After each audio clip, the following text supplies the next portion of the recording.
Right now, at this exact moment, on Friday, November 21, 2025, Beyond Meat Inc., trading under the ticker symbol BNYD, is witnessing a catastrophic unraveling on the live charts. The stock is currently changing hands at approximately $0.8645 per share. This represents a staggering intraday decline of roughly 23.36%, just shortly after the opening bell in New York. The market has opened with a vengeance, and we are seeing a massive gap down that has shattered the psychological support level of $1. To put this into perspective, the stock closed previously around $1.12, and today, right out of the gate, sellers have taken complete control, driving the price into sub-dollar territory. The volume is already spiking well above average, indicating that this is not just a small retail panic, but likely a broader liquidation event, where heavy volume is hitting the bid with virtually no support in sight. If you are watching your trading screen on a platform like Interactive Brokers, you are seeing a sea of red candles that suggest a complete capitulation from investors who were holding out hope for a turnaround that simply did not materialize. This massive drop creates a perfect case study for the tension between expectation and reality. The expectation, held by many die-hard loyalists and speculative traders, was that Beyond Meat had finally found a floor. The narrative circulating on forums and investment groups was that the worst was over, the restructuring costs were behind them, and the company was ready to pivot back to profitability or at least stability. There was a belief that the brand recognition alone would insulate the stock from falling into penny stock territory. Investors were looking for a turnaround story, expecting that the aggressive cost-cutting measures announced earlier in the year would finally show up in the bottom line. That was the expectation. The reality, however, is far harsher and much more brutal. The reality is that the business is shrinking at an alarming rate, cash is dwindling, and the consumer appetite for premium-priced plant-based meat alternatives is fading faster than the company can cut costs. The gap between the hope of a recovery and the cold hard financial data released in the Q3 2025 report is what is driving this violent 23% sell-off today. The market is waking up to the realization that this might not be a dip to buy, but a structural collapse of the investment thesis. As we look closer at the intraday movement, the selling pressure is relentless. Usually, after a gap down of this magnitude, you might expect a dead cat bounce or some bargain hunting from traders using Robinhood or SoFi Invest who like to play volatility. But today, every minor uptick is being met with a fresh wave of sell orders. This suggests that institutional confidence has fractured. It is not just the retail crowd panicking, it is likely that funds and managed portfolios are exiting positions to avoid the risk of holding a stock that is now trading well below the Nasdaq's minimum bid requirement of $1. When a stock breaks this dollar threshold, it triggers a whole new set of risks, including potential delisting notices, which forces many institutional charters to sell automatically. We are seeing that mechanic play out in real time. The bid-ask spread is widening, and the depth of the order book is thinning out, making it dangerous to try and catch this falling knife. Let's step back and analyze the specific catalyst that triggered this implosion. The company just reported its third quarter 2025 financial results, and the numbers paint a picture of a company in deep distress. Net revenues came in at $70.2 million, which is a decrease of over 13% compared to the same period last year. Now, a revenue drop is bad, but what makes this truly alarming is the context. This is happening in a year where the company was supposed to be stabilizing their market share. Instead, they are losing ground in their most critical market, U.S. retail.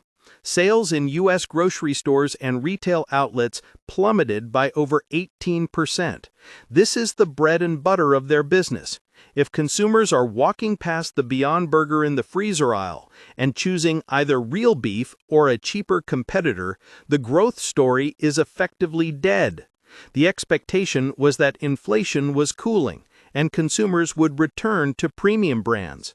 The reality is that the novelty of plant-based meat has worn off, and it has not transitioned into a staple for the average American household.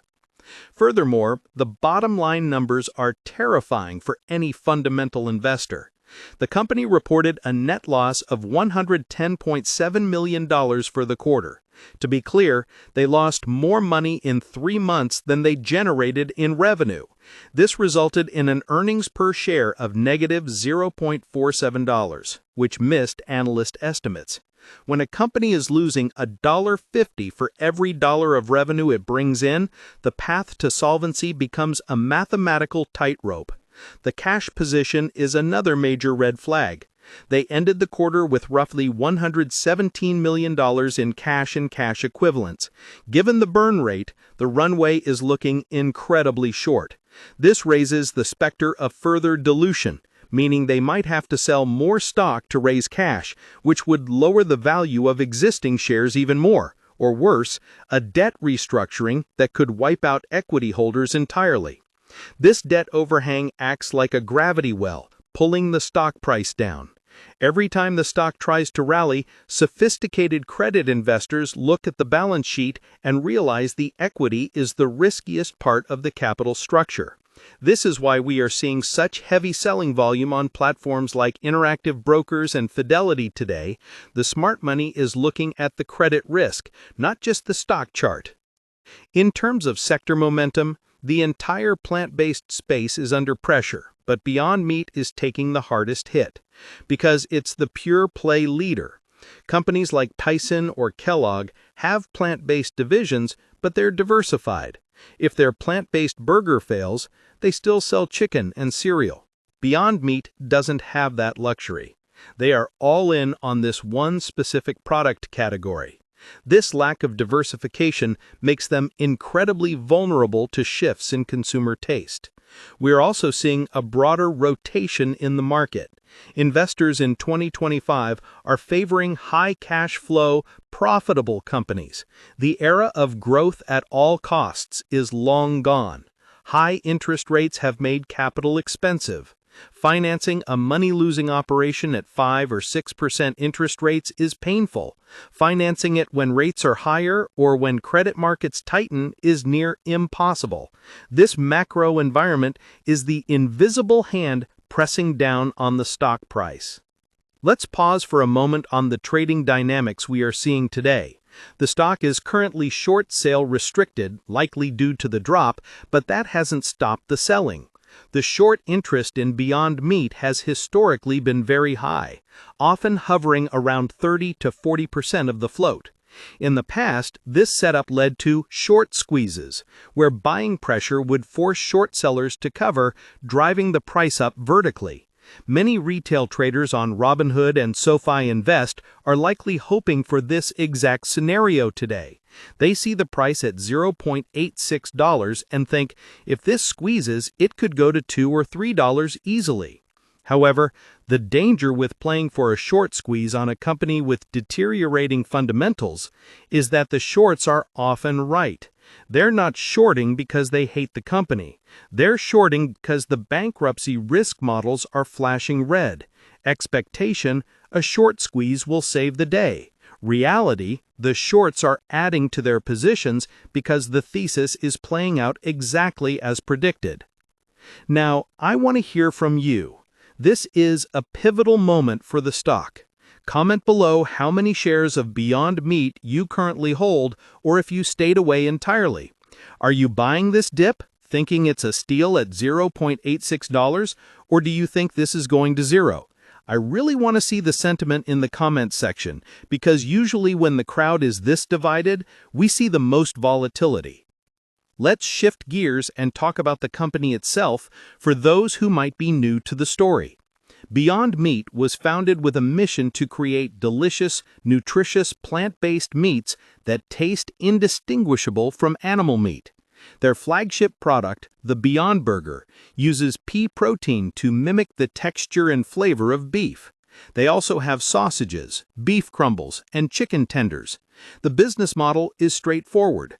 Manufacture these products and sell them through two main channels: retail, grocery stores like Kroger, Walmart, Whole Foods, and food service, restaurants like McDonald's, Dunkin', etc.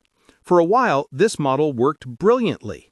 They landed massive partnerships. The expectations were high sky when they announced trials with major fast food chains. But the reality of those partnerships has been mixed. Many trials did not result in permanent menu items, or if they did, the sales velocity wasn't what the chains hoped. The McPlant trial with McDonald's, for example, was the subject of intense speculation, but it didn't become the global blockbuster investors banked on. The company also faces a massive operational challenge: gross margin. Making